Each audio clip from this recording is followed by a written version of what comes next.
السلام علیکم ناظرین کرام، آپ کا میزبان راؤ محمد علی حاضر خدمت ہے ایک بار پھر. اور یقیناً آپ نے دیکھا گزشتہ پروگرامس میں، اور بہت زبردست انداز سے الحمدللہ آپ لائک کر رہے ہیں، شیئر کر رہے ہیں. ہم آپ کو شکریہ بھی ادا کرتے ہیں، اور آپ ہمیں دعا میں یاد رکھیں، ہم آپ کو دعا میں یاد رکھ رہے ہیں.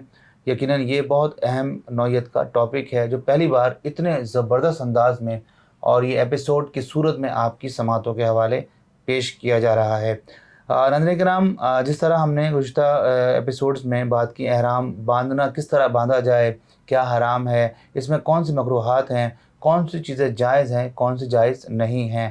آج ہم بات کریں گے طواف کی اہمیت کے حوالے سے، جس کے لیے ایک بار پھر ہمارے ہزاروں لاکھوں کروڑوں دلوں کی دھڑکن اور دلوں میں بسنے والے اسلامک اسکالر جناب قبلہ ڈاکٹر پروفیسر محمد احمد قادری صاحب تشریف فرمائیں. السلام علیکم. وعلیکم السلام ورحمۃ اللہ کیسے ہیں وبرکاتہ. ڈاکٹر صاحب؟ کرم اللہ اس کے رسول کا کرم. آپ سنائیے، آپ کا مزاج ٹھیک ہے؟ اللہ کا بہت ماشاء اللہ. آپ حج کے حوالے سے ہمارے بہن بھائیوں تک بڑی اہم باتیں پہنچا رہے ہیں. اللہ آپ کو اس کا اجر عطا فرمائے، آپ کے والدین کو بھی اور ہمارے تمام بہن بھائیوں کا بھی حج قبول ہو.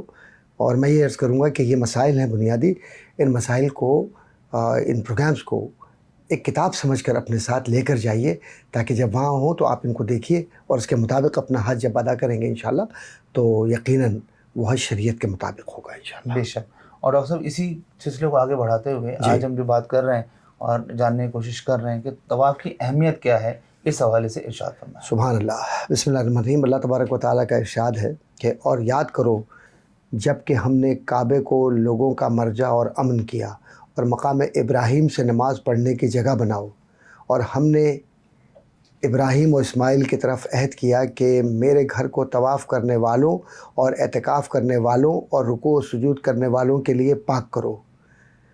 تو اللہ تبارک و تعالیٰ نے اپنے گھر کی اہمیت کو ان آیات کے ذریعے، اور بھی دیگر آیات ہیں، یہ بتلا دیا کہ طواف اللہ کے گھر کا یہ اللہ کے حکم کے مطابق ہے.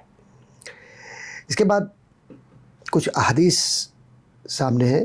صحیح بخاری و مسلم میں ام المومنین حضرت عائشہ صدیقہ رضی اللہ تعالی عنہا سے مروی ہے کہ آپ فرماتی ہے کہ جب نبی اکرم صلی اللہ علیہ وآلہ وسلم حج کے لیے مکہ میں تشریف لائے، سب کاموں سے پہلے وضو کر کے بیت اللہ کا طواف کیا.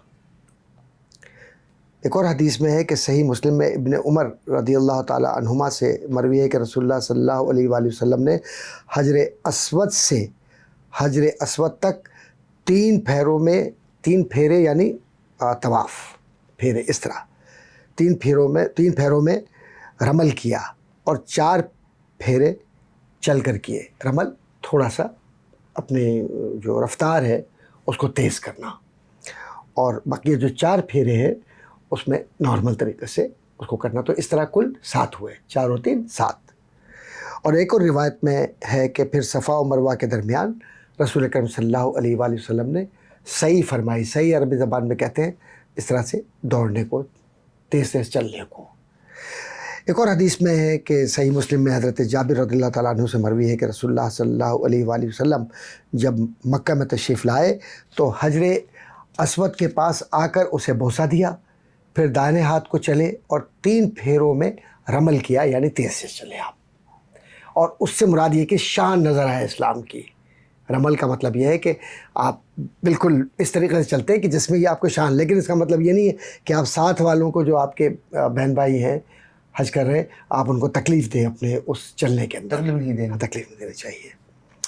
اسی طرح سے صحیح مسلم میں ابو طفیل رضی اللہ تعالیٰ عنہ سے مروی ہے کہ میں نے رسول اللہ صلی اللہ علیہ وآلہ وسلم کو بیت اللہ کا طواف کرتے ہوئے دیکھا، اور حضور کے دست مبارک میں چھڑی تھی، اور اس چھڑی کو حجر اسود سے لگا کر حضور صلی اللہ علیہ وسلم بوسہ دیا کرتے تھے. سبحان اللہ.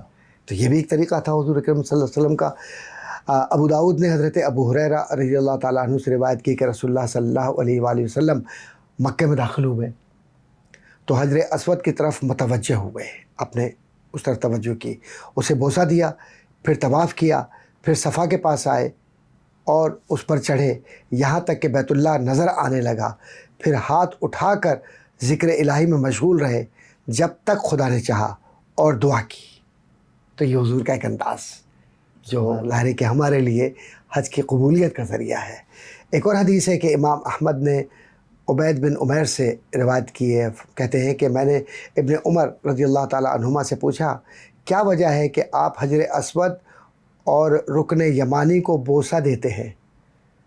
جواب دیا کہ میں نے رسول اللہ صلی اللہ علیہ وآلہ وسلم کو فرماتے سنا کہ ان کو بوسہ دینا خطاؤں کو گرا دیتا ہے، اور میں نے حضور صلی اللہ علیہ وآلہ وسلم کو فرماتے ہوئے سنا جس نے 7 پھیرے طواف کیا اس طرح کہ اس کے آداب کو ملحوظ خاطر رکھا، کہ آپ طواف کر رہے ہیں تو کعبے کے ادب کو ملحوظ خاطر رکھا، اور 2 رکعت نماز پڑھی تو یہ گردن آزاد کرانے کے برابر ہے جیسے آپ نے غلام آزاد کر دیا۔ سبحان اللہ۔ یعنی 7 پھیرے آپ کے ایسے جیسے آپ نے غلام کو آزاد کر دیا۔ اور میں نے حضور صلی اللہ علیہ وآلہ وسلم کو فرماتے ہوئے سنا کہ طواف میں ہر قدم کے اٹھاتا اور رکھتا ہے اس پر 10 نیکیاں لکھی جاتی ہیں اور 10 گناہ مٹائے جاتے ہیں اور 10 درجے بلند کیے جاتے ہیں۔